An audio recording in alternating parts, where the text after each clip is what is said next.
My name is Gerard Quinn and I'm the director of the centre here. I think most of you know me. And you're all very, very welcome to Galway City, my hometown, to the university, and especially during Ireland's presidency of the EU Council. Ireland has always acquitted itself well in its role as president of the Council, and so we're especially happy to associate this conference with the Irish presidency. I'll just say a very few brief words before handing over to President Jim Brown of the university to formally welcome you and kick off this morning's proceedings. First of all, I think we're here as staunch friends of the EU structural funds. The funds have lifted millions out of poverty in Europe and have transformed our social and physical infrastructure. And just as important, they give life to the ethic of solidarity, helping other less advantaged than ourselves. I think we can be really, really proud of the funds as we look backward over time and what they have achieved. And to me, at least, this is the European Union at its very best. Secondly, we're also here, I think, because of a shared passion. And this goes much deeper than treaties, regulations, directives, laws, and programs. It's a faith in people and about the latent potential of all people, whether old or disabled or otherwise. It's also about human flourishing and our latent capacities to connect, to become valued and productive members of the community. You may sigh and say, oh, we've heard all of that before, and you probably have. Personally, I love the way in which science is connecting or reconnecting with ethics here. Modern neuroscience, for example, gives us amazing insights into the human condition. David Goleman's new book demonstrates how the brain, the mind in all of us, we're all wired to connect. We are not wired to prosper or flourish, cut off from the nourishing juices of social interaction. We are not wired to connect in institutions, whether large or small.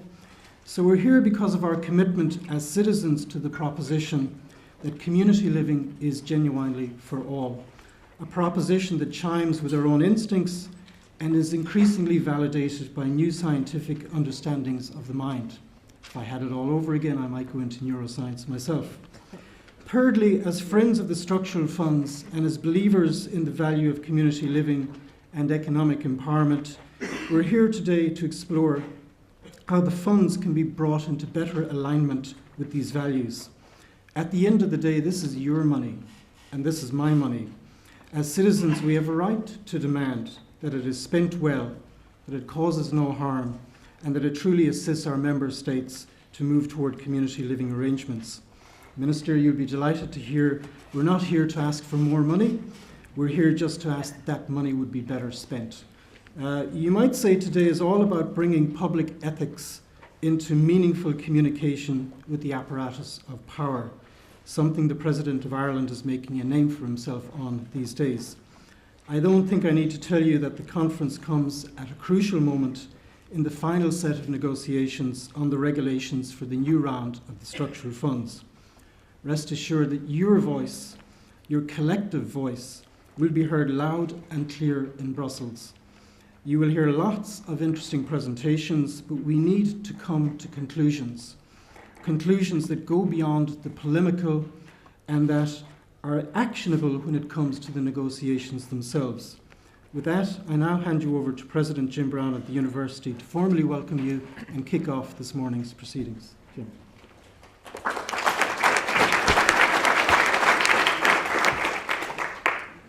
Ara Lynch, Shanador, Colaka, agus Accordia, Hilig, while her Madus fáilte Svelka roiv Galer, Gujian Okard Sunsak Shaw Nuskal na Herin Galiev, agus Noriri fáilte Oscar na Herin Galiev and Majin Shaw. Mar dúirt mé is Okard Sunsak Shaw, agus tá mé Harveh Sásta go bhfuil Chansan go focail Ráliv ag tús an Codála Shaw.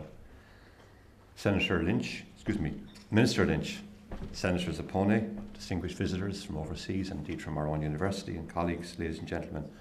First of all, welcome to NUI Galway, to this very important event. This conference will address the role of the European Union as a force for the advancement of community living for older people and people with disabilities. It is organised by the Centre for Disability Policy and Law at this university, with the support of Senator Zappone and the support of the European Foundation Centre. And of course, as Ger has said, it's in association with the Irish presidency of the Council of the European Union. I'm delighted to have so many people here from so many countries, particularly our minister, who has responsibility for older people, for people with disabilities, for mental health, and of course for equality. And our senator, who's a member of the upper house of our parliament and has shown tremendous interest and support for these important areas. We're also joined by some very distinguished academics, policymakers, and activists in the whole area of disability and older people's rights. And I welcome all of you to the university. I understand over 8 delegates from 15 countries. I hope you have a very enjoyable, productive and stimulating day, or few days here in NUI Galway. This conference, as I said, focuses on the area of disability and older people. It's part of the university's commitment to a total area which we call Lifecourse. And Lifecourse involves a combination of a series of groups in the university who have come together to work together to try to advance, if you like, a common cause and to create a common set of research and common set of inputs to policy from that research. It draws together a commitment to public policy and also a commitment to human rights. And this centre, in fact, draws 3 existing centres which have been supported in the past by Atlantic Philanthropies, for which we're very grateful, but also supported by grants from the European Union and various other organisations who support research and public policy in these areas. I'm talking about the Centre for Disability Law and Policy, led by Professor Quinn, the Centre for Social Gerontology, led by Professor Tom Scharf, and the UNESCO Child and Family Support Research Centre, led by Professor Pat Dolan. The Lifecourse brings them all together, and with the support of Atlantic Philanthropies, we're now literally at the point of putting up a new building to provide a facility for those 3 groups to work together. And that facility will be built in the next 14 months. In fact, we've just literally awarded the contract to a builder to start that project in about 6 weeks' time. That institute will support research which will address policy challenges and will try to, in fact, impact policy. The institute will try to do research which leads to an evidence base and provides a scholarship base for public policy and public policy interventions in these areas, as I say, of older people and people with disabilities, particularly focusing on their interests in living independently and living in community. This approach to research, this approach which seeks to influence policy and seeks to, if you like, provide an evidence base for policy, is part of the university's wider commitment to a philosophy of scholarship in action. And we use that term very deliberately, something which our president, Michael D. Higgins, has used in the past. Our president is a former colleague in this university, both a student here and a former member of staff in this university. He has always been very strong on this notion of scholarship in action. I said last night to some of you that he made the distinction recently between a university which is both a part of, but also a part from society. A part of society in that it exists within a society and it has to respond to society's needs. Apart from or different from society in that it has to also stand back from society and take a critical look at what's happening in society and provide clear advice, critical advice on what is going on. I think that dual role, that somewhat pair of paradoxical roles, I think fits well with how this university operates, and particularly how our colleagues here in the Lifecourse area seek to operate, because it's really part of our culture as a university to try to engage with community. Our engagement is through scholarship, as I just mentioned, but also here we have a tremendous program of volunteering, where we encourage all of our students to volunteer, to contribute to society. And we recognise that volunteering, and we reward it through a credit scheme in the university, and a reward scheme where we certify it for those students. Every year, about 1,200 students at this university are formally involved in volunteering work across 80 different organisations, and they get recognition for that, as I say, through our live volunteering award. That's also, I think, part of our commitment to strengthening the democratic mandate of our society, trying to involve people more directly in what's going on, trying to have young people particularly, who are supported by the state and by the taxpayer, having them give back to society. Let me just say a few quick words about the Centre for Disability Law and Policy, which Professor Quinn leads. This was established here in 2008. It's dedicated to producing research which informs national and international disability law reform. It is involved in many national and international networks, including, for example, a Marie Curie training network called DREAM, DREAM stands for Disability Rights Expanding Accessible Markets. It has produced commissioned reports and studies on a wide variety of international interests and foreign international bodies, for the European Commission, the United Nations Office for High Commissioner for Human Rights. Its members sit on a number of advisory boards, such as the Open Society Foundation, the European Foundation Centre, and Interrights. And I think it has done a tremendous job, if you like, to raise the profile of disability law and policy, both in Ireland and internationally. It also, as I said earlier, is part of this Lifecourse Institute and is one of 3 pillars, the other 2 being the Child and Family Support Centre and the Irish Centre for Social Gerontology. And working with those 2, it seeks to advance a coherent life cycle approach to policy development in these areas. The centres, 3 of them, including Disability Law Centre, have all been supported very strongly by Atlantic Philanthropies and by the Open Science Foundation. I think we're very grateful for that support. Certainly it has been essential to kick-starting the activity in the university, and the university has gone on then to take that support and, if you like, mainstream it and create what we now have as 3 very fine groups who now come together in the Lifecourse. So I think it's a healthy structure for a university to have.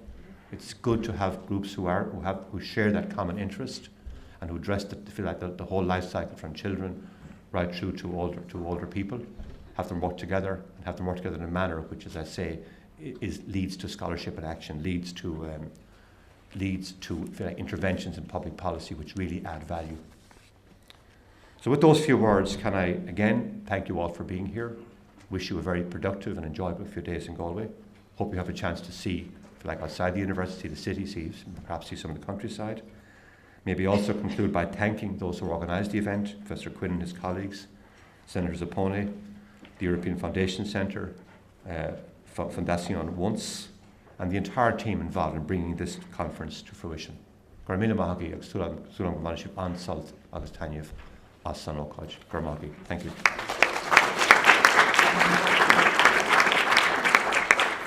Could I now ask Minister Kathleen Lynch, our Minister for State for Older People, People with Disabilities, Mental Health and Equality, to address you. Thank you very much. Yeah. Could I start by saying that my husband says to me that if all fruit fails, that I'd be able to get a job in Duffy Circus, because if I can juggle all those 4 areas and not leave the ball fall, then there's clearly a career in juggling for me. But I would like to thank the President, Jim Brown, for his very kind invitation to be here today. And of course, I knew Gerard Quinn long before I ever met him. You know, it's like one of those sort of Maeve Binchy novels. You know, I knew you before I ever met you. But it was actually far less romantic than that. It was through Michael D. Higgins. And Michael D. used to continue to tell me, if you have an interest in disability, then you need to talk to Gerard Quinn. I know Katherine, of course, Senator Katherine Zappone, of course, through her work in the Senate, and indeed through other areas as well, and I think that's important. I feel I have to read the first page of the speech, and then I will do as I usually do, discard it. And I would like to start by thanking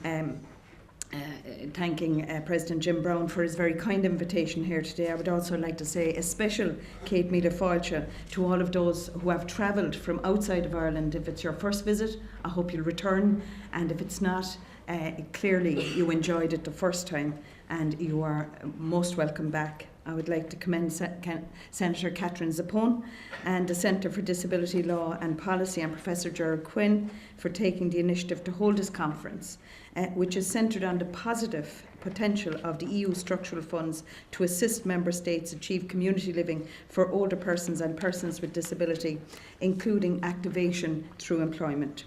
I would also like to acknowledge that the conference is generously supported in part by the European Foundation Centre Consortium of Philanthropies and Human Rights and Disabilities Brussels, and Foundation Once in Spain, and we had a contribution last night which I felt was very interesting. As Minister with responsibility for older people, disabilities, mental health and equality, I am delighted that the conference, I believe, can make a significant impact and how we go forward in relation to how the structural funds are used. Could I just say that there is a particular reason why I'm not using the script, even though I have read it, and whoever wrote it, if they're in the hall, thank you very much, it's excellent. And and I usually tell people there's a copy at the door, and I know there won't be enough to go around because people usually, there's very high demand for these scripts. Could I say that I am convinced at this stage that when someone says a script for the minister, there's a button pressed and it usually spits out at least 9 pages. And I'm not certain that you need 9 pages of a speech on any particular subject. Not certain that you need 9 pages of a speech on any particular issue. But what I do find is that, and I was just saying to some people earlier on, is that if I were to read this script, and I just find it interesting because it is about attitudes. I'm convinced this is all about attitudes, and if our attitudes change, then everything else falls away, and our vision becomes very clear. Disability, and every one of us here today, now this is a line that I have used so often that they're now putting it into the script. Every one of us here today will, if we are exceptionally lucky, reach old age. It is timely to reflect on the fact that people with disabilities and older people can and do face particular challenges. Now that to me is a mindset that really worries me. It's as if people with disabilities and older people were an alien force out there somewhere unconnected to us. And we know that's not true, because if we are in the first line of the script, incredibly lucky and reach old age, we are that cohort. And if we are serious about planning for the future, you should always keep in mind that you are planning for your future. Not Katherine's, not Martin's, not Jim's, but my future. We are planning for my future. So how do I want to live my life? I come from, and why I'm always fascinated at being at podiums like this with people who are so brilliant, like Gerard and Jim, is I didn't go to third level. I come from a very, what is considered disadvantaged area. And in the community that I live in, it is considered a sign of weakness if older people or people who have a disability don't actually live amongst you. You look after your own. Now, amazingly, the reverse is true with the other area that I have responsibility for, which is mental health. Because the minute you had any sign of mental health weakness, you were whipped off and never again seen. So it is about a weakness and a perception in society of how we deal with certain things. And we really need to take that on board about the attitudes that prevail and how we can change the negative attitudes and reinforce the very positive ones. Reinforce the very positive attitudes. Because it is important what we do. And attitudes are hugely important. Jack Straw once said, when asked, you can't possibly legislate for attitude ministers. And he said, you're right, I can't. But I can legislate to ensure that your attitude doesn't affect her. And it is a mind shift. It's not, I was telling Gerard last night that I was at a meeting the other day, a very heated meeting about something. I won't tell you what it was about, but I think you can guess. And someone said in the middle of it, it's not them and us. And I said it is, and them's winning. So it is about an attitude. It is about recognising what we can do as a state and what needs to be delivered. And this is not an Irish issue. This is not, as we are constantly telling ourselves, that we have a population that's ageing. Europe has a population that's ageing. And if Europe does anything well, it does it when it moves together. It does it when it does the research together. It does it when it does the structural stuff together. And we have gained so much from Europe. As a woman, I will be eternally grateful to what Europe has done for us. And we can do it as well in terms of how we age. And I think we should stop dividing ourselves up into particular groups. I use glasses now. I didn't before. My husband tells me I'm deaf in one ear, the one that he's talking into. But these things will happen. Breaking a hip replacement of a knee, dementia, Alzheimer's, all of the other stuff that comes to us as we age, because we are living longer, but we're healthier. Our attitude must be different. And as Gerard rightly says, the connections within our brain, we need to ensure that those connections reach out into community. We really need to make sure that our attitude changes.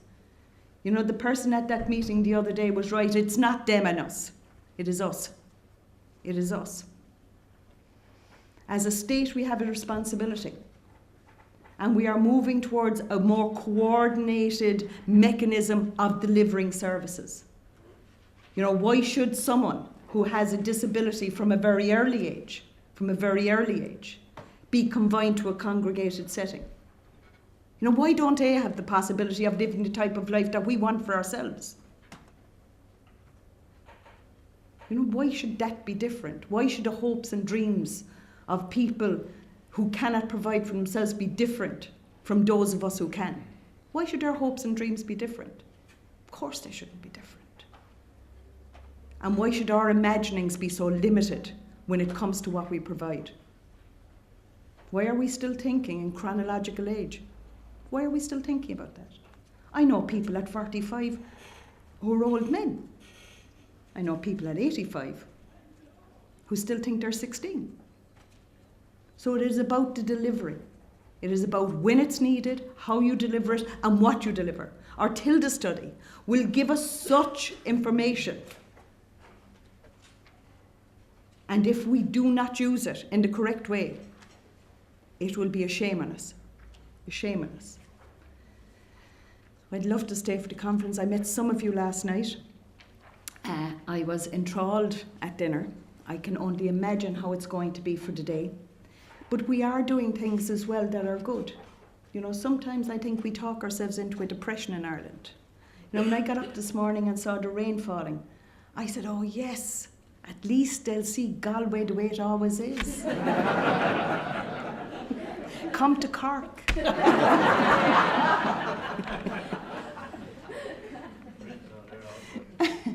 It's 3 degrees warmer.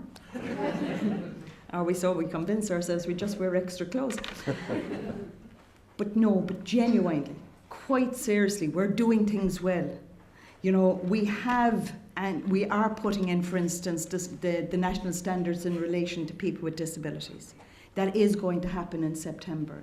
The National Housing Strategy in relation to disability and old age. The fact that people cannot apply for housing because they are considered not to have competency. And that will change with the new assisted decision-making legislation as well. So it is the bringing together of all the pieces, the old song, that life, the pattern of life, the tapestry, the bringing together. But in bringing all of that together, we need to, inside our own heads, know what we want. Know what we want.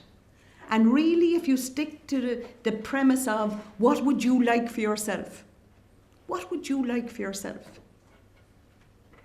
It is hugely important. I was talking to a group of women the other day, and they were all women and quite inspirational. And they were talking about the hospice movement, palliative care and end of life, which is something I have an interest in because of a particular personal circumstance. And they were talking about forget buildings. Forget buildings. This is not something that has to be delivered in a building that is alien and foreign to you. This is something that needs to be delivered in your community where you live. And that's the type of thinking we need. That type of thinking. That type of imagination. And, you don't have to be one of the great thinkers like Gerard Quinn. You don't have to be one of the great thinkers. Just imagine what you want your life to be. Where you want to live it. And how you want to live it. Because that's how others want to live theirs as well. So I hope that with a bit of imagination, vision, courage above all else. I keep saying when I have to go into the Senate to be quizzed, I keep saying to them, surely above all else, courage and passion are the 2 things you need to change the world. So when everyone asks me, why did you go into politics? you know, the old cliche, and it's true because it is a cliche. I want to change the world. Well, I soon learned it's a very difficult thing to do, but each and every one of us should be able to change someone's world. So I wish you the very best of luck. I know that what will come out of this conference will not just change our thinking, but will ensure that the direction we go in is the right direction. Thank you.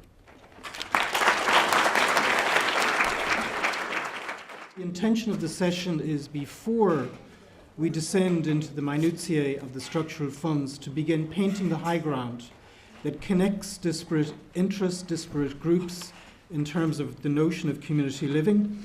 And just one quick word about Senator Katherine Zappone. She chaired, no, she didn't chair, but she was one of the animating forces behind a very historic report from the Irish Senate last year on the rights of older people, which actually came out with a very stout conclusion in favour of drafting a UN Convention on the Rights of Older People. So, Katherine, over to you. Okay. Thank you, Professor Quinn, Ger.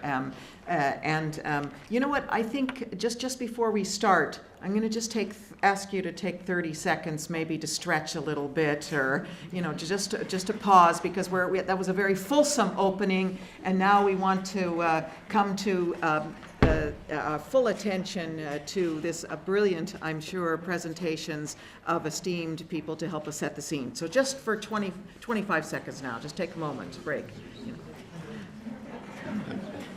Just so you can get your full attention to what we got. I'm at time stretching. Okay, excellent.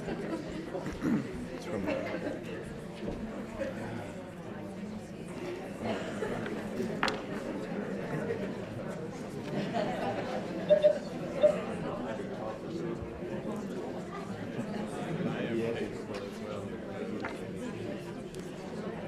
Okay, great. I'm going to call you all back again. As you can see, this is a session to set the scene. In so many ways, of course, the scene has already been set.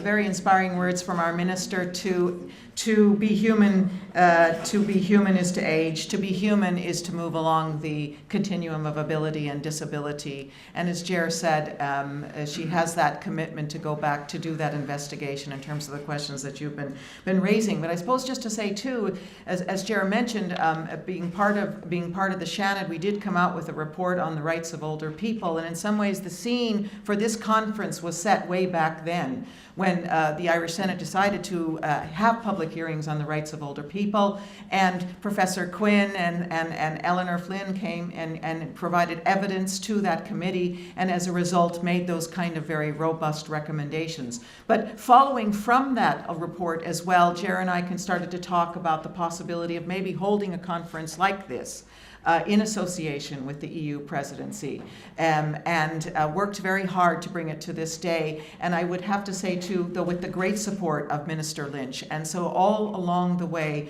she has really allowed us to get here to this day in association with the EU presidency, and to bring it to that status. And of course, I don't know, maybe Ger had that vision that when we came to the point of actually holding the conference, we'd be right in the middle of these negotiations. So it's fantastic. We have the opportunity to send the message to that minister. I think you're aware we have another minister joining us this afternoon, another Irish minister, Brian Hayes, who's one of our junior ministers in finance. We're going to send him away with the same message. And I'm very happy to say as well that Commissioner Gagan Quinn is going to be in the Irish Senate next week, so I'll hit her up there too as well. So a lot of our Irish people are, and as it ought to be, hopefully are going to be pressing the negotiations that are currently going on.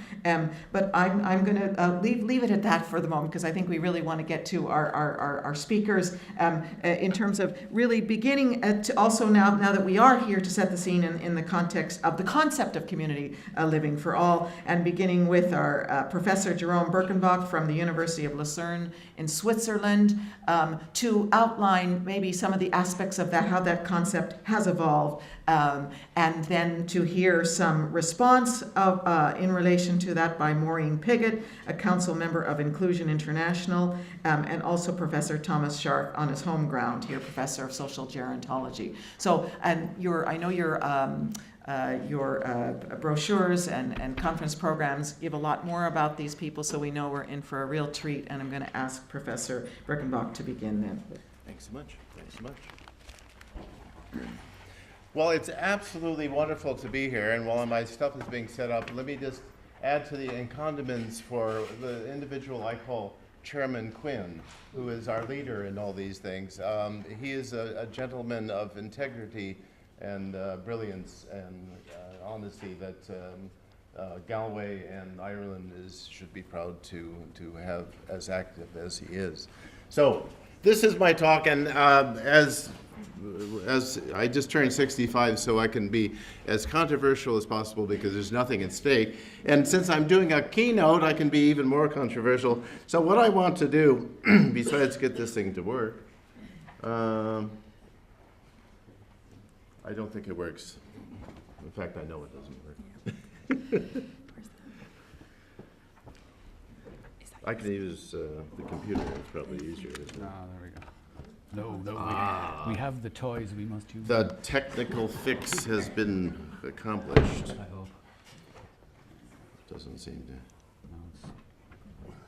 No, there we go. Okay, cheers.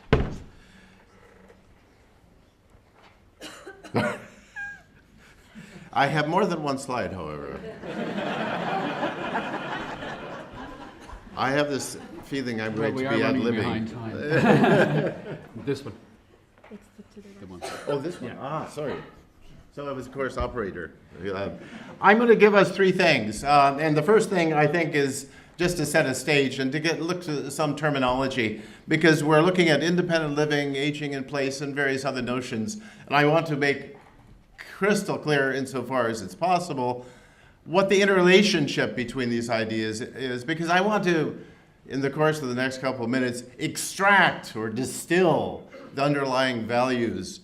And particularly to make one point, it's nice when a magician takes the rabbit out first and then puts it in the hat and then takes it out again. And I'm going to do that because I want to say, ultimately, what we're talking about here is a interdigitation and interlocking of aging and disability, not a dichotomy or a diversion between the two.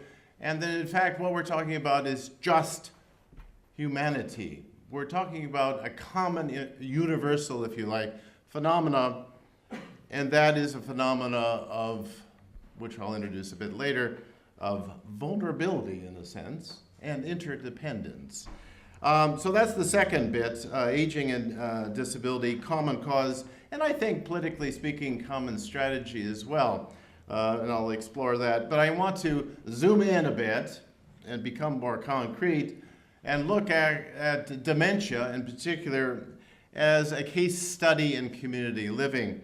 In the course of doing so, I will ask you to put up with some minor epidemiology just to give you a sense of where an argument, interesting and wonderful enough, where human rights and pure cost effectiveness overlap completely.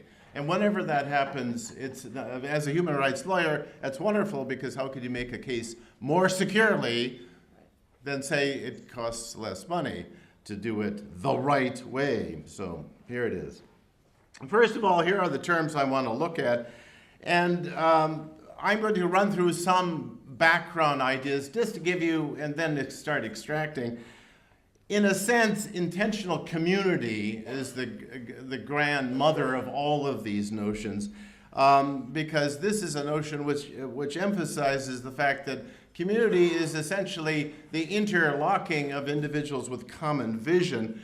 Independent living itself is actually a political term that arises in 1972 in the United States as a term identifying individuals who, because of common disabilities in this case, created amongst themselves a way of being equal citizens and living independently by essentially becoming controllers and consumers of their own needs.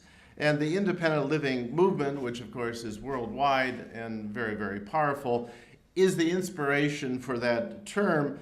And it's important to understand that in the independent living context, which I have here one of Ed Roberts' many quotes, being able to make choices and decisions as to where they live, who they live with, and how they organize their daily life. I want to emphasize one historical turn, one evolutionary move, if you like, a paradigm shift, which we're undergoing. This 1972 understanding of independent living stresses the independence, the atomic individualism, as it's sometimes called. Leave me alone. Give me the resources, but pull me out of a context so I can make choices. The emphasis is on autonomy rather than what we might think of as solidarity or community or interdependence. The emphasis here is make it possible for me to be a decision maker to control my future, of huge value, but that's the emphasis underlying independent living. But independent living is only independent if the means for it are available.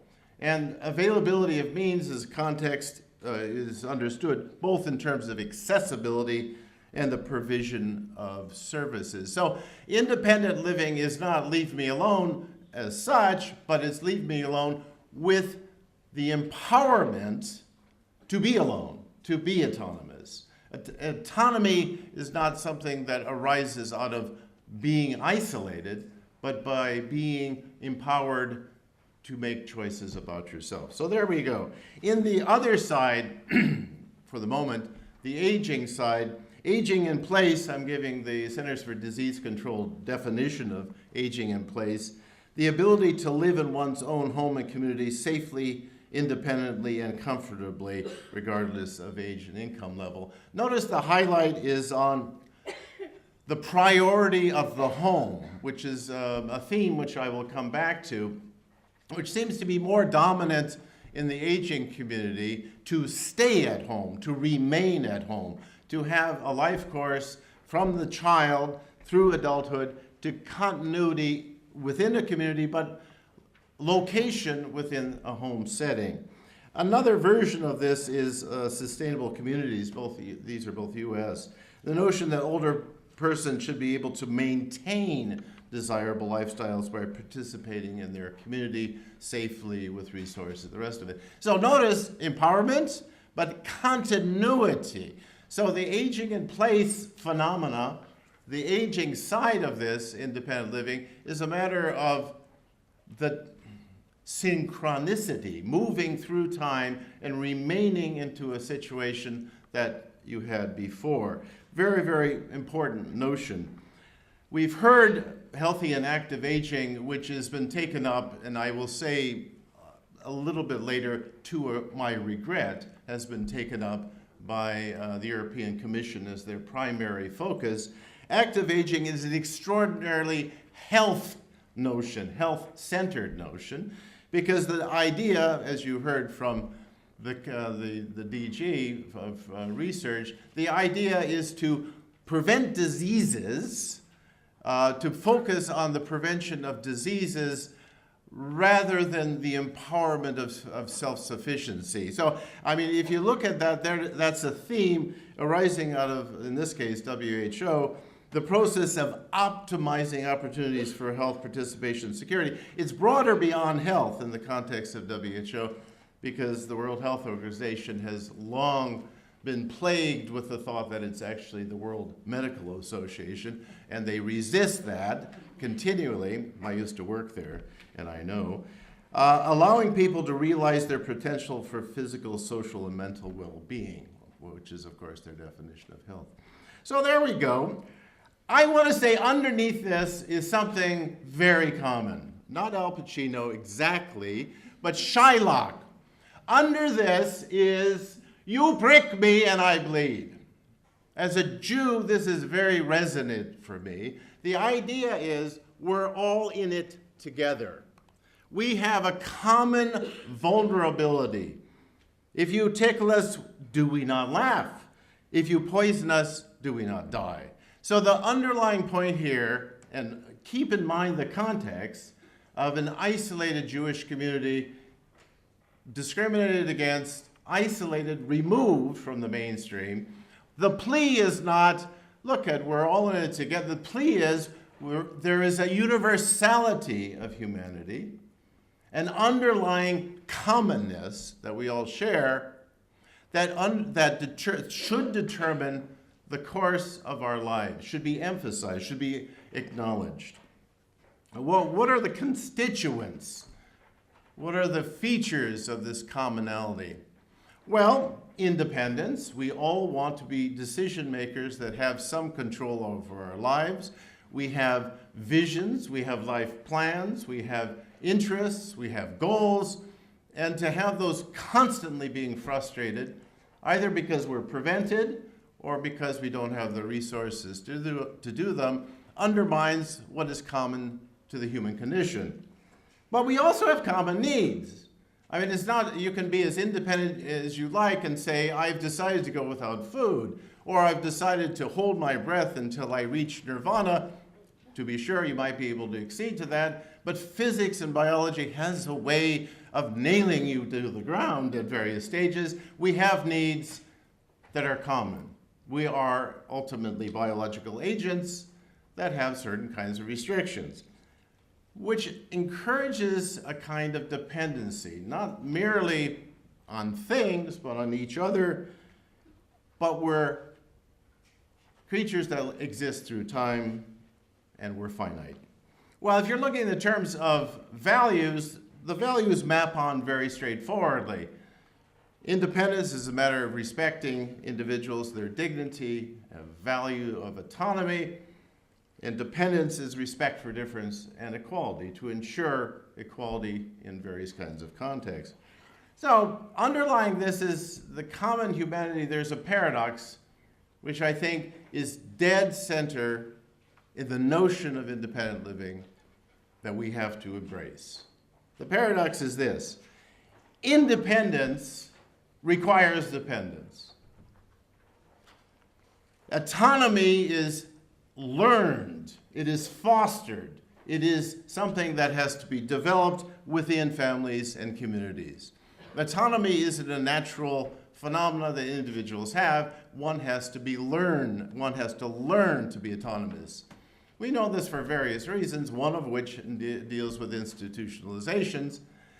Individuals who have been institutionalized in some countries and some times from birth do not have a sense of autonomy because they were never in a position to learn to be autonomous. Autonomy is something one learns, one grows into. We flourish when we share and grow our personhood in community with others. Our ultimate sense of self, who we are as people, is not the mirror image of each other, but is an interactive response to each other. A notion which Jer and I have been kicking around of relational autonomy fits in here, autonomy that grows out of relationship. It's interdependence that animates both independence and the phenomena of dependence. If you like, independence and dependence are their own separate values, and interdependence, the relationships that we have between us, makes possible both of those values. It makes it possible both for us to be autonomous and for us to meet our needs and have successful empowerment. So there's the paradox, and if you like, the solution to it.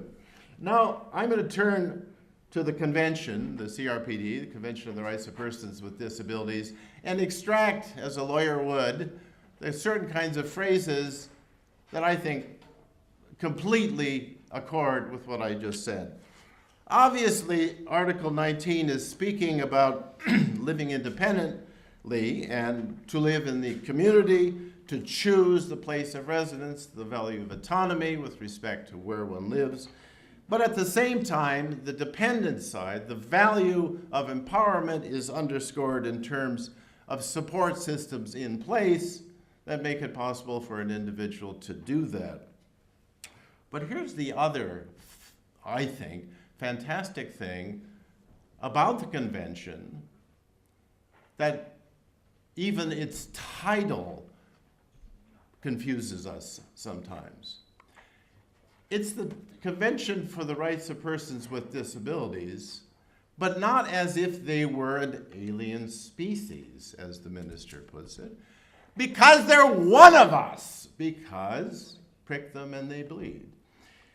The equal right of, on an equal basis with, and on equal basis with. The point of the convention is that people with disabilities are people. They are humans, therefore they have human rights. They don't have special rights called disability rights. They have human rights, and the convention is there not to create new rights, but to ensure that the rights that humans have, they have as well. So Article 19, and throughout the entire document, you will see this conscientiousness about independence, autonomy, the value of dignity, being a chooser, being able to make one's way in one's life, the necessity of supports. Article 12 speaks of supportive decision-making, the necessity to react to the commonality of humans, the common needs, the common dependencies on others, on an equal basis with others. So all the picture, all the components of interdependence and commonality are built into the convention. If you look at just take a glance at the Convention on the Rights of the Child, you have the same phenomena, but the family is a much more crucial component for fostering independence, for fostering autonomy. So convinced that, I'm taking it from the preamble, convinced that the family is an instrumentality in the community, essential instrumentality in the community. So we have the same notion. So here's the lessons I want to pull out from the convention before I turn to the second point. It is illustrative of human rights in a positive perspective, by which I mean this is the rights of humans qua humans. That is to say, the only entrance requirement for a human right is that you be a human. You be that individual who, Shylock says, prick me and I bleed.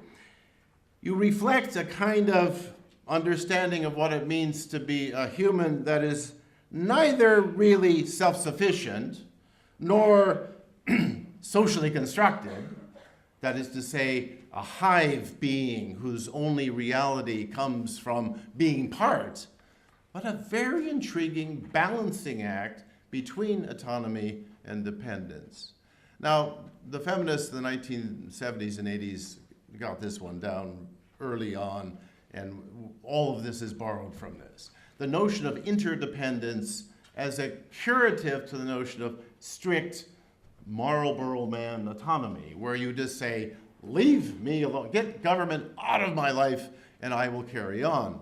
Well, the feminists were wise, since they're women, to the fact that humanity constitutes dependency. And that's just, sorry, that's the way it is. And freedom is a feature of interdependency. Once again, the convention doesn't give special rights, but the key here, the one I want to emphasize, there's no difference with aging. The convention might as well be called the Convention on Aging, from my perspective. So I want to turn to the interrelationship between aging and disability briefly. This is a quote: "The 20th century was a century of population growth. The 21st century will be remembered as the century of aging, or more wittily put, ready for the geezer glut." So I'm going to talk a bit about the geezer glut. What is meant by that? What we know from the World Report on Disability of the WHO, that there are approximately 1 billion people with disabilities in the world, prevalence rate of between 15 and 18% in most industrial areas, as high as 30 to 35% in some low and middle resource countries. But wait for it, the geezer glut. This table shows all of the lines are up. They're all going up. And this means that the prevalence of cohorts over 65 is going to increase. In a place like China, it's estimated by 2050, 60% of the population will be over 65.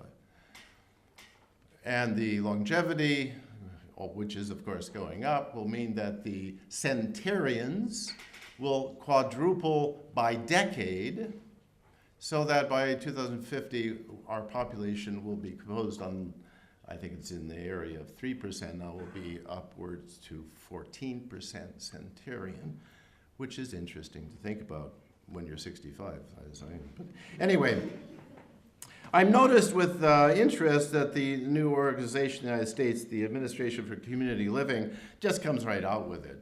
This is community living. It's for older people and people with disabilities. So there's no demarcation or no serving different interests. Now I'm getting into very political ground, and this is the controversial bit, because there's a declaration called the Toronto Declaration, Bridging Knowledge, Policy, and Practice in Aging and Disability, the underlying message of which is, what in the hell are we doing having disability advocacy on one side, aging advocacy on the other side, and the aging advocates say, we're not disabled, we're active agers. And the disability community says, hey, we're not retired, we're active, we want employment. They don't talk to each other, even though they have exactly the same issues. Accessibility, exactly the same issue. Access to supportive services, exactly the same issue.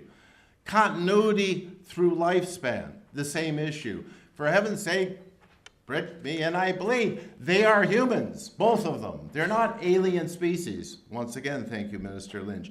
They are us. So why is there this, as there is, political and or research animosity between aging research, I do aging, I don't do disability, and disability research, oh, I don't do old people, I just do this, when they're exactly the same set of phenomena as they would have to be. Now, from my perspective, I just give you one feature of the Toronto Declaration, which is on the web, of course. Inclusion, participation, and community is one of the pillars of the convention, of the Declaration, which is urging a bridge between the two communities. From my point of view, aging is disabling. That's what it means to age. Now, I said this for some years, but now that I'm 65, I know it. Aging means, it is what it means to become disabled. Now, you can become disabled in various other ways, but aging is a disabling process. So get used to it, friends. Functional decline is in the offing here for all you young people. You can't, if you get hit by a truck, you're lucky. No disability problems. But if you live, you will be disabled. It's unavoidable, even you young people. That's the ultimate bridge. And another way of putting it in political terms, in value terms, universal human rights are universal human rights. There are rights for disabled people, there are rights for aging people, they are just human rights. Human rights are human rights. Now, I could do the common cause in any of these 6 dimensions, but I want to turn to my final point, which is dementia, and actually focus on the issue of institutionalization since it has come up. Now, I'm going to switch back and forth between the value assessment or the value discussion and the research discussion, because these things are interrelated. First of all, let us be clear about institution. The focus of an institution, I'm getting this from the expert group transitional report of 2012. Residents, first of all, residents are isolated from the broader community. These are the indicators of an institution. They do not have sufficient control, adequate control, let's just say empowered control over their lives. And the requirements of the organization, the key one here, the requirements of the organization or the professionals working in the organization often determine the agenda for how living experience is made. So the organization takes precedence, or at least is a huge gravitational force and how a person's life is conducted. So understanding institution in this fashion means that congregate care is one element of it. The fact that care is congregate rather than isolated in some nuclear setting, but these are the important features. And you can have these features in place if you were talking about 3 people in a house, as well as 300 in a ward. So these are the salient psychological dimensions of institutionalization. And these are the ones that I'm going to give you a brief, well, you can read it yourself. What's wrong with living conditions characterized by those phenomena? Now, this is a sampling of current research on the dangers of institutionalization. This is research now. These are not valued judgments on my part. We're talking about the prevalence of nursing home acquired pneumonia, a hugely prevalent condition in congregate care settings with elderly people.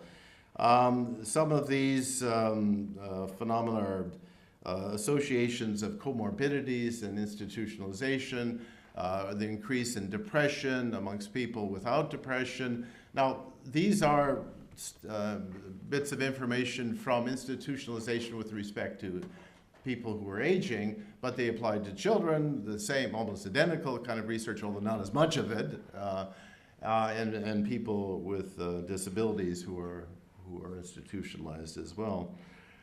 And I want to end with dementia, because here comes the information that we have a great deal of confidence about. But what I'm going to pull together here for an argument is I have not seen it pulled together this way before.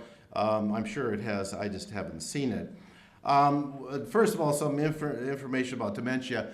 Given the aging population and the huge demographic move toward increased aging, there's obviously, since dementia is age-related, late onset typically, Alzheimer's and other forms of dementia, there's obviously going to be a parallel increase in prevalence, but we're talking about doubling every 20 years. So the prevalence is going to be immense. And it's already, but it will increasingly adopt this being the highest prevalence of any age-related disease. But it's the third point that I want to emphasize. Dementia is the main cause of institutionalization. And it's often put in terms of activities of daily living and other sorts of indicators, but ultimately it's the inability to take care of oneself within one's home, characterized in terms of some form of dementia or memory problem or related. That being the case, and the fact that it's high prevalence and the fact that institutionalization is incredibly expensive, you end up with the fourth point here, that is to say the worldwide costs of dementia are increasing. Now, as it happens, I can update these figures as of a month ago. An article came out on the monetary costs of dementia in the United States, showing some incredible pieces of information.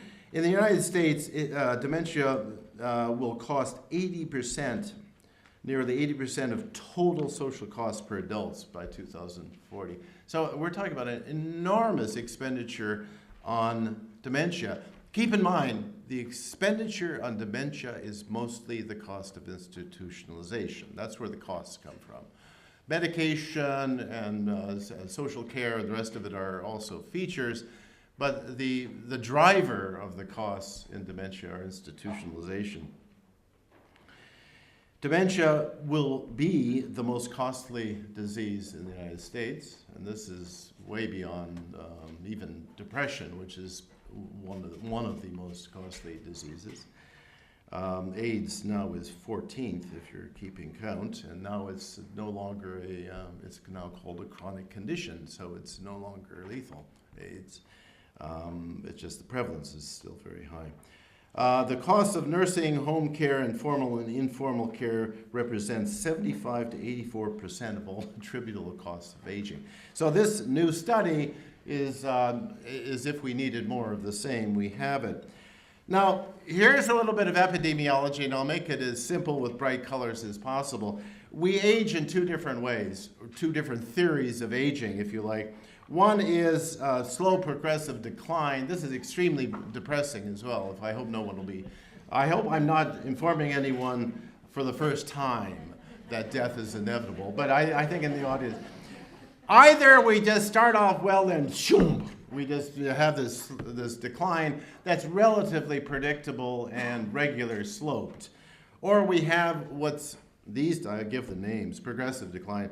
Compression of morbidity seems to be more of what is happening. And the way compression of morbidity works is because of all the great health care and the medication, we don't go whoomp, we go whah, active aging as it's called, until you reach an inflection point. That is to say, where things go a cropper. And at that point, you fall. And all of your morbidity, all of your disease conditions are compressed into the last 6 months of your life.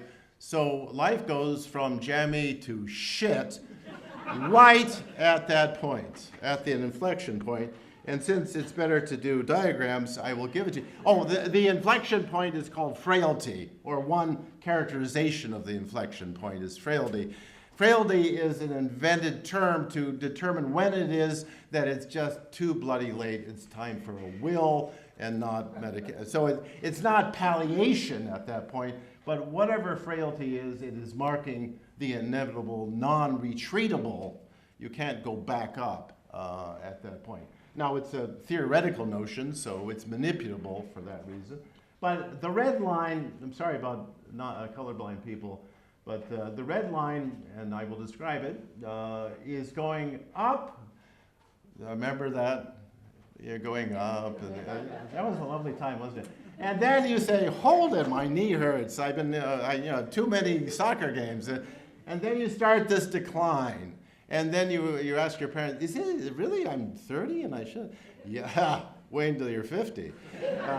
And so you're heading down, and there's this line in the graph called where frailty hits, where functional capacity, this is what this is about, when the ability of all the organs and all the systems of the body have reached a point where the decline is, the precipitous decline is inevitable. Now, if we held the view of progressive decline, which we still do in administrative purposes, that is the picture that we understand for administration, then we would just go down to this lovely black line, characteristically black line here called death. But if we had compression ability, I have to call it a hypothesis because it's still an epidemiological possibility, although the evidence is getting increasingly. This is developed world, by the way. Then you're doing quite well, and you look at your friend who is on a different slope and say, I can still play football, and you look at you. And then you hit frailty, and it all happens at once. Now, if this doesn't sound real, I don't know what. So let's focus on that point. The interesting thing is where the hashed lines are. That gray bit, that's called cost. That's the expensive part of your life. Now, this is not rocket science, but it's important to get it. The point where you cross the frailty line till death is where health care costs, social care costs, social protection costs, every cost in the book, that's where they come from. I mean, proportionally in the course of a life. So here's the idea. That's nursing home, long-term care facility, whatever you like, as we currently understand. But suppose we, looking at those areas, we moved from slope to frailty, to compression of morbidity story, then what would happen is, since that is more money than that, the time spent in the state of the shade, the shaded bits, we would save whatever the distance is between those arrows in money, which is estimated, I mean, this is obviously back of the napkin serviette calculations, as about 70% of the costs of dementia. Wow, how do we do this magic? You know what we do? We just keep people out of institutions. We provide the services that make it possible for people to stay at home. Now, these services go from Meals on Wheels to a little bit of ADL care, having nurses come in for visits, having support, either technological fixes that are being suggested.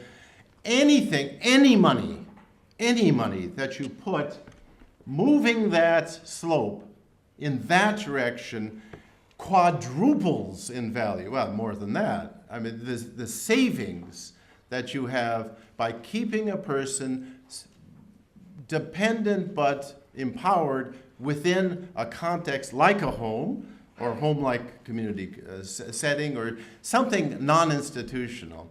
Once you get into a congregate care setting, the costs skyrocket. This is just self-evident.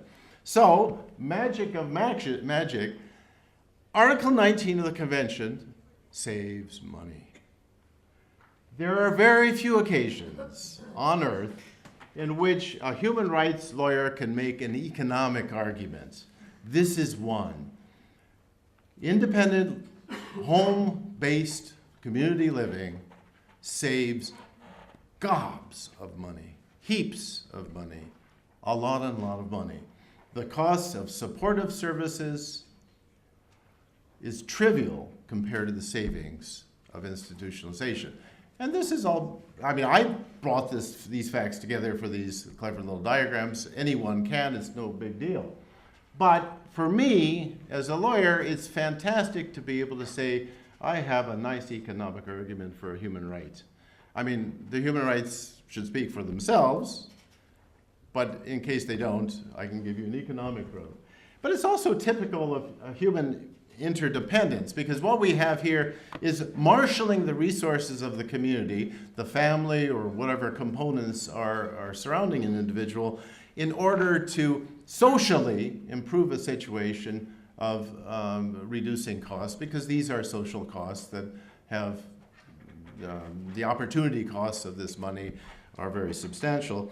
And it's characteristic of the dynamic nature, because what you want to do in my diagram, one thing, is notice this is a slope, and at any point be above frailty, you can start doing proactive, preventative stuff, is laying into groundwork certain supports before they're needed, so which are also cost savings. So since this is a longitudinal, a time-related event, if you knew this in advance, then you could plan, and that's also a feature of the human condition, and it also bridges aging and disability. I want to end that point with some nice photographs, including a recent shot of myself over there.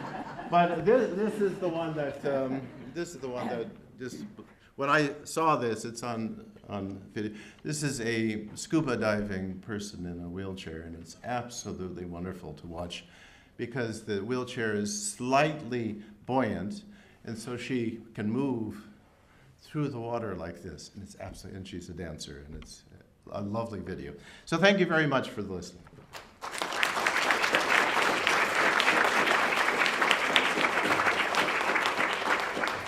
Thanks, Professor. It's what an extraordinary presentation there, and wonderful beginning, middle, and end. I'm very inspired to buy your books. You have shared with us philosophically, politically, legally, and scientifically extraordinary ways of making that case where human rights and cost effectiveness overlaps, as well as moving into the political territory of bridging the divide between aging and the disability sector. So thank you for that. And now I'm going to call on Maureen Piggot to begin the response and focusing on herself as well as Thomas, the importance of community living across the life course.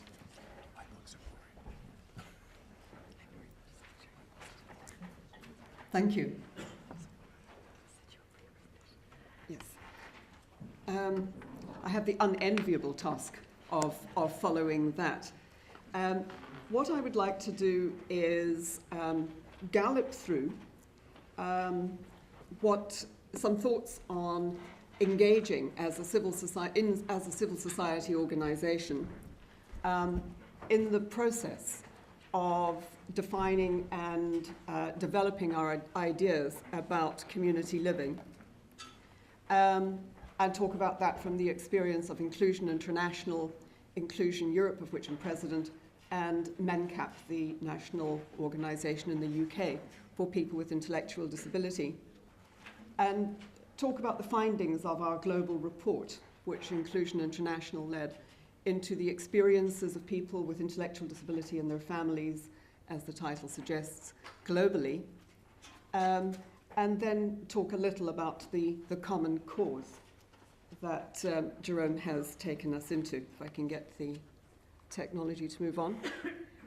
Inclusion International's motto is local voices to global change, and our orientation is about seeing the world through and listening to the voices of people with intellectual disabilities and their families. Learning from our members at grassroots level and involving them in how we conduct the research, building knowledge and building networks. I'll not go over the Article 19, we've covered that very adequately, and similarly the importance of the role of families, but also to point out that it wasn't easy to get the role of the family recognised in the preamble to the convention, and yet the role of the family for all of us in our common humanity is critical, and the base from which we become included and active in society. So the goals of the global campaign were to promote awareness of the circumstances of people with intellectual disability, primarily their isolation, segregation, confinement and vulnerability in almost every country of the world. To share their experiences and build greater understanding of what community living means if you have an intellectual disability or are a family of a person with intellectual disability, and to share strategies for national and international action to improve those circumstances. The study was informed by self-advocates and informed by families, and involved a wide range of activities, meetings, conferences, surveys, focus groups, to include the views of all of the people who make up the membership of Inclusion International globally. The global report presented the stories of people and their experiences and showed the importance of all of the different aspects of life, not just care, not just housing, but how important education, how important early experiences are in building the base for community living. In fact, it is what is community living. So it was people's experiences and how they find life working for them and the law working with or against them in their various communities. And they told us about their attitudes, the attitudes, norms, quality, costs, law, involvement, and all of the other aspects of the experience of living in the community. And what came through very clearly is the impact not only on the individual, but on the whole family. Can you hear me? Am I actually reaching the microphone? Thank you. It was clear that community living means different things to different people. We talk about aging in place or the question of congregate or non-congregate, but community living was defined by different people in their own way. in their different countries, different cultures, different ways of looking at things. It looks different in different places, but it had common elements. That everywhere, people with intellectual disabilities had no control in the decisions that were made about their lives. The vast majority still live at home with families, and institutions continue to be built. My own organisation did a housing report just as recently as last year, and you can see that over 50% of people live either with family, this is adults, live either with family or in residential care. So even in a country with a lot of resources, we haven't moved that far. The emergence of new forms of community living, giving people home ownership, tenancies, is very limited. And the debate in countries that have relied on formal services and institutions has been so totally dominated by deinstitutionalization and institutions that we haven't really moved on to look at broader aspects of life in the community. The findings were not surprising. They'd be very familiar to the people in the room, that families who are essential to nurturing independence and supporting independence receive very little support. That even when people with intellectual disability do live in the community, they are isolated and segregated. And this is because we're still reliant on segregated and institutionalized systems. The institutions are not buildings, it's not bounded by walls. Institutions are in our heads. We make institutionalization happen by how we think about people and about failing to imagine how life might be. So the implications are, for public policy and for us as organisations, to continue to push for choice, which requires legislative and policy reform. In Ireland, North and South, we're working on capacity legislation. The development of new supported decision-making models are absolutely critical. And the funding of both the supply and the demand side of community living provision. Support for families from the earliest stage, from birth and indeed before. Families often report how their dreams are shattered with the way that they were told their child has a disability. The early support needs to be to imagine a different future, the positiveness, the optimism, the value of life. We talk about burden, and this applies to both elderly people and people with disabilities. We recently responded to the UKIP candidate who was advocating the abortion of people with Down syndrome and had a hashtag of not a burden. The response that got was phenomenal, from people replying, clearly saying, my sister is not a burden, she's my sister. She's my inspiration. She's a loving human being. She grounds our family and gives it its uniqueness. That concept of being a burden is one of the common causes between the age and disability lobbies. And inclusion is about starting early with education, includes employment, health, transport, income.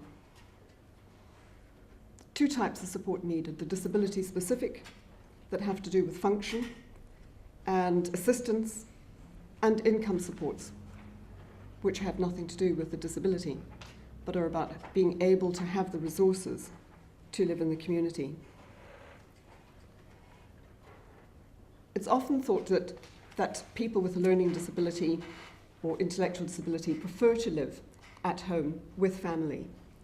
Our study showed that 70% of adults with a learning disability wished to live independently. That often brings them in conflict with carers, although again our study showed that the majority of carers felt that they would wish their son or daughter to live more independently. The support that families need is, again, not rocket science, it's obvious. Practical help and respite care, financial assistance, access to information, help with planning. A lot is talked about planning for the future. Planning for the future is often seen as the solution. But how can people plan for the future when it's not under their control? When they're dependent on inflexible systems and inflexible funding? The population of people with intellectual disability, like the rest of the population, is increasing. These are the figures Emerson produced in his recent study. Jerome very eloquently showed us the frailty gap, that trajectory that is our common life course, if we're fortunate, as Kathleen reminded us this morning. But administrative systems need rules and they need criteria. They use eligibility criteria for the point at which they will intervene and provide additional resource or provide mechanisms for empowerment or for insertion into the labour market. And criteria are used. It wouldn't be sufficient to say we are all human, therefore as our need develops, match our need with resources. The way that our legislation works is it identifies a problem. As society gets anxious about something, it says, let's solve this problem, we will apply our resources here. We need to take that life course approach to looking at that, to ensure that people with intellectual disability can live in the community. We need to start with early intervention in the support of the family, to have hope, to have optimism, to dare to dream a new future for their child and their family, a future that is in the community, not in an institution, and that includes that their home doesn't become a new institution.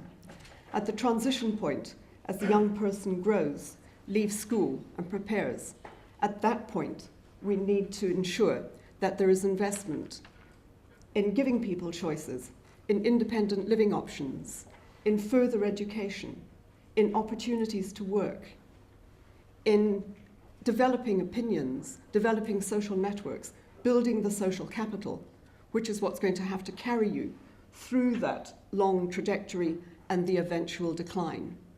So the insertion points, the intervention points in the life trajectory and life course of people with disability does need some specific consideration. So the common cause is clearly there, the issues are common, the solutions are common, but the points at which we need interventions and the triggers that we need the state to respond to are quite specific for people who have a lifelong disability. Thank you.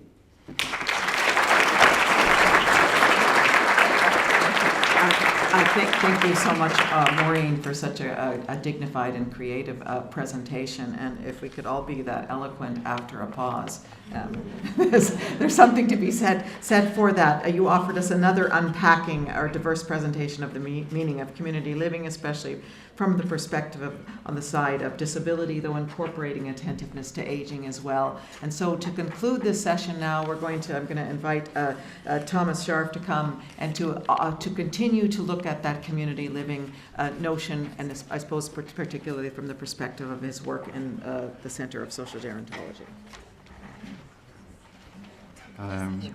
Please. Thanks very much. Just while that's being set up, yesterday as I was preparing my notes, I was thinking it would have really helped if I'd had Jerome Bickenbach's presentation in front of me.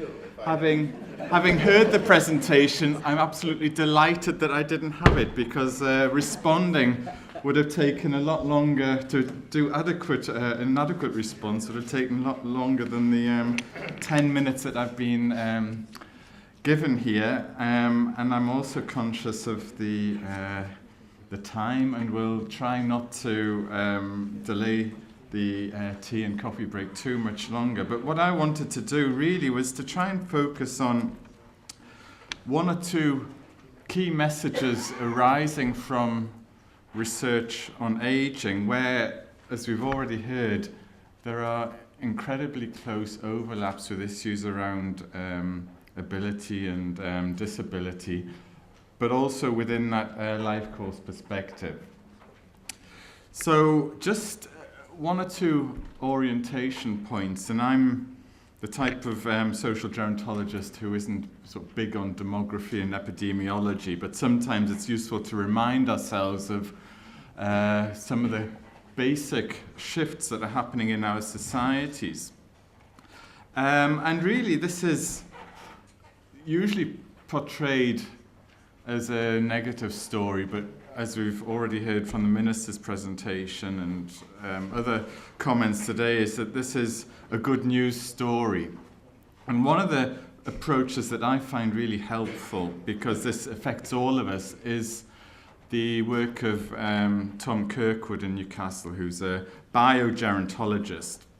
And he refers to the extending life course in terms of the 29-hour day. All right, so for every day that all of us here are living today, the 24 hours, right, we enjoy those 24 hours, especially when we're in such an invigorating environment as this, and we get to put aside an additional 5 hours for later. And that affects all of us. So over the course of a 10-year period, average life expectancies in Western societies, in European societies, are increasing by 2 years. And this means that, you know, everybody here has a shared interest in ensuring that we can age well, that morbidity and the sort of onset of disability is pushed out as far as possible.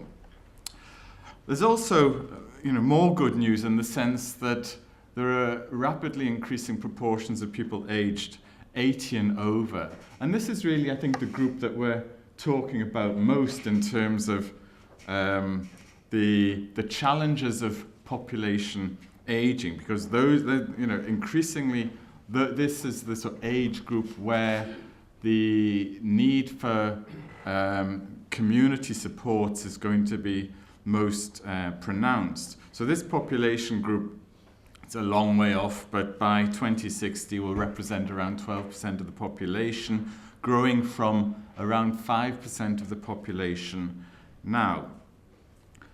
And the really good news here is that most people over the age of 80, over the age of 85, report that they're doing very well, that their quality of life is good, that it's, it really is only around 20% of people in that age group who regard themselves as doing less well.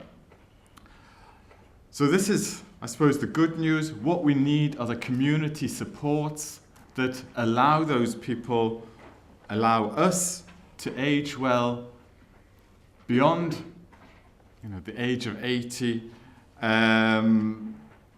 to age well in livable environmental contexts.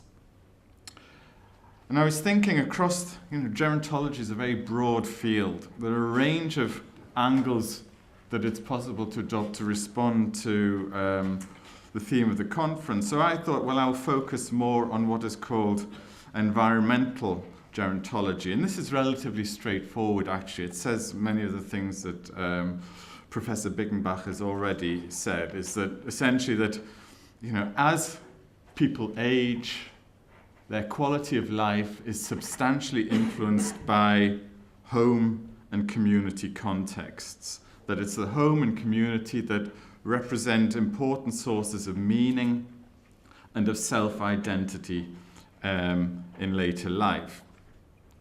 There is, and research evidence points to the fundamental desire that exists amongst the majority of older people to age in place.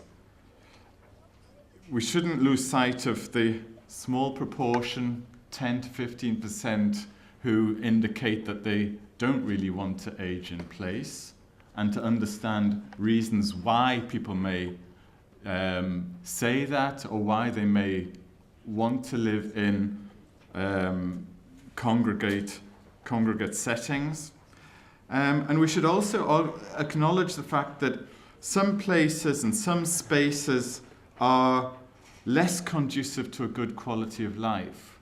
And I'm not just talking about institutional contexts, but those are really important, and that reaches back to, we've known this for so long. I often go back to the work of Peter Townsend in the 1950s in the UK and the sort of the last refuge, and that work has recently been updated, and the evidence is compelling and it's always the same, but it bears revisiting, and people need to be reminded of this. But I'm also thinking about those types of community settings that don't really allow people to age well. I've done quite a lot of work in disadvantaged urban communities in England, and some of those communities, even though people older people report a degree of satisfaction with living there, they're incredibly challenging environments in which to age. And the same is true of some types of rural community setting. So community living implies creating and maintaining home-like spaces that are adaptable as people age. And I think it's useful to understand home in this context, because home is where, essentially is a requirement for community living. And I, in terms of environmental gerontology, often go back to the work of Graham Rolls, who's been pioneering in this area, and he presents this sort of idealized version of home, which is multidimensional. And what's, I think, useful for the discussion here is the fact that if various building blocks of home almost literally are missing, the potential for community living is reduced. So he describes home as being territory, as a place of possession and ownership that may be fiercely defended, a place of safety and security. It's a place of freedom, a location where we can let go and be ourselves. That is an idealized version of home. But if those components, if we don't feel free within our homes, if we can't let go and be ourselves within the places that we live, those aren't home. Those are other types of living environment. So I think, where the attributes of home are absent, people have the potential to become homeless, and the potential then for community living is absent. Just two more slides and then I'm done here. So this really leads me to reflect on some of the policy challenges that arise from a new focus on community living. It's clearly important that people don't become homeless in later life. And it's also just as important that the communities in which people age, the very diverse communities in which people age, that they become much more habitable for people. And this is where I would say that the various age-friendly, elder-friendly, sort of sustainable community initiatives that are directed towards meeting the needs of an increasingly diverse older population become very important. Equally important, I think that's the sort of the value of the sort of legal and the social policy perspective, is that there are various incentives that exist that undermine the potential for community living. We have them in Ireland, they exist in the UK, they exist in other Western societies, and I think it's really valuable to identify and to highlight those policies and to remove them so people aren't unnecessarily institutionalized. We have time to plan for these major demographic changes, but that time is running out. But I think equally important, and these are lessons that we've learned certainly from the UK and the shift towards what is called community care, is that we need to do this in a planned way so that people who are currently living in institutions, who may end up not living in institutions, that they are not left without the supports that they need. There are very good guidelines on how to close down institutions and to provide the support that people need at that really difficult stage in their lives where they're being relocated. So, and similarly, we need the support for informal carers. So, a few final reflections. I think this type of conference is incredibly important in bringing together people from different countries, from different disciplines, different perspectives. We'll find that there are more overlaps than differences in those perspectives. I'd say, just drawing on the research, that home and community are experienced very differently across groups, and that one-size-fits-all types of policies just don't work, that we need to be thinking about different types of homes and different types of communities for different types of people. And you know, reflecting the work that we're doing in Galway around sort of Lifecourse issues, I think this is an absolutely fascinating area for future development, but it's not straightforward, and that we need the research to acknowledge the importance of Lifecourse, but we also need the ability of practitioners and policymakers to think about the Lifecourse and the opportunities that exist early in life, but also later in life, to intervene appropriately to ensure that people's quality of life is maintained and enhanced. So those are my few comments from a gerontological perspective, but clearly it resonates, I think, more also with the disability perspective presented earlier. Thank you very much.